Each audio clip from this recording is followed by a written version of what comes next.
Hi everyone, my name is Danielle Morgat, and I'm going to be discussing my thoughts on the romance of Tristan and Isolde.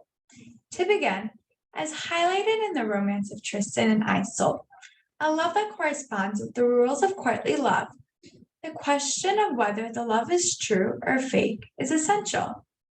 To examine the nature of Tristan and Isolde's love, we must be able to properly define love. With this groundwork established, we are able to dive deep into the question. Are Tristan and Isolde truly in love? Although their love is induced by a potion, I do believe that their love for each other is greater than all else. Denis de Rougemont, in his analysis of their love, claims that they are not in love. He quotes, "Tristan and Isolde do not love one another. They say they don't, and everything goes to prove it. What they love is love and being in love." His statement disregards all the post-potion evidence of the constancy and nature of their love. We see an unlimited devotion between the lovers, which lies as the foundation of courtly love. They both risk their lives as well as social standing for the name of love. Although they both endure suffering and hardships, their dedication to one another affirms their strength as a couple. However, the nature of their relationship is controversial because of the way that they fell in love. Even with the immense pressure that is placed upon them by society, in addition to obligation to King Mark's court, their true love still manages to grow. Though Isolde does not want to lose her reputation as a chaste woman, she too surrendered to love. Consequently, their love threatens the harmony that is present in King Mark's court. If their love really is true, they cannot adhere to both systems of value. If their love really is genuine, they have to wholeheartedly commit themselves to one another and ignore the values of society.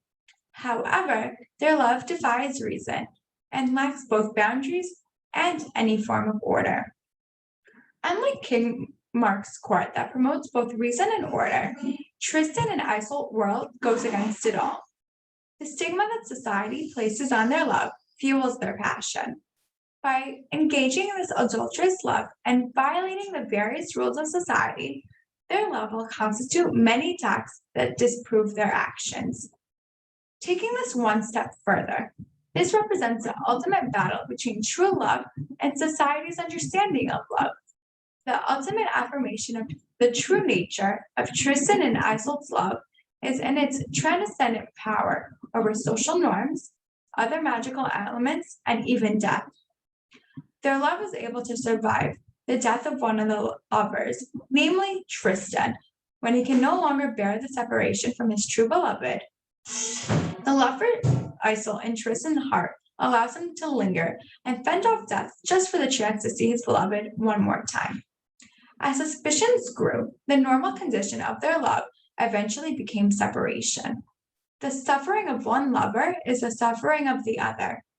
The music that Belle produces is not the shared harmony of their love, and therefore cannot bring happiness.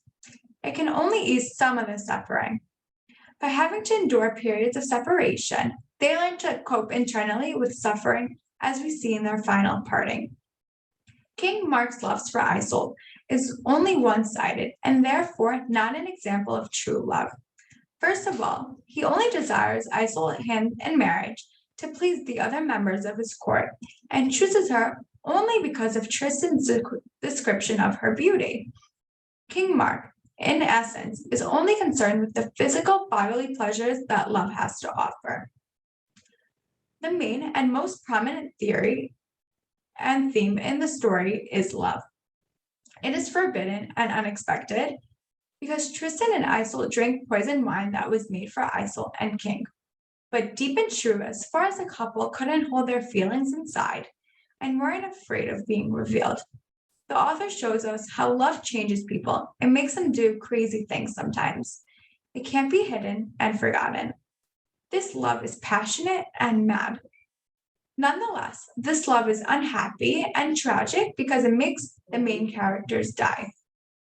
The only person who goes through most of the treason is King Mark.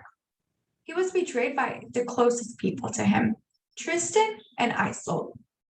Their love to each other broke the king's heart, and he couldn't think that his loyal soldier and friend Tristan would lead him away from his future wife. The author shows us that life is full of many unexpected situations and that they are not always pleasant. Unfortunately, sometimes even the dearest person can betray. The audience witnesses the struggle of two people who are in love and have all odds against them. The society that is placed by King Mark hopes to break the bonds of their love. Even society today is set with faulty conceptions of the true meaning of love. Look at the divorce rates nationwide. Although women are now permitted to marry whomever they want, marriage is not a true stamp of love. At the first sign of trouble, someone is more capable of filing for a divorce than years before. In reality, I only hope to obtain the love as true as Tristan and Isolde's, one that is determined and has room for growth. Thank you guys.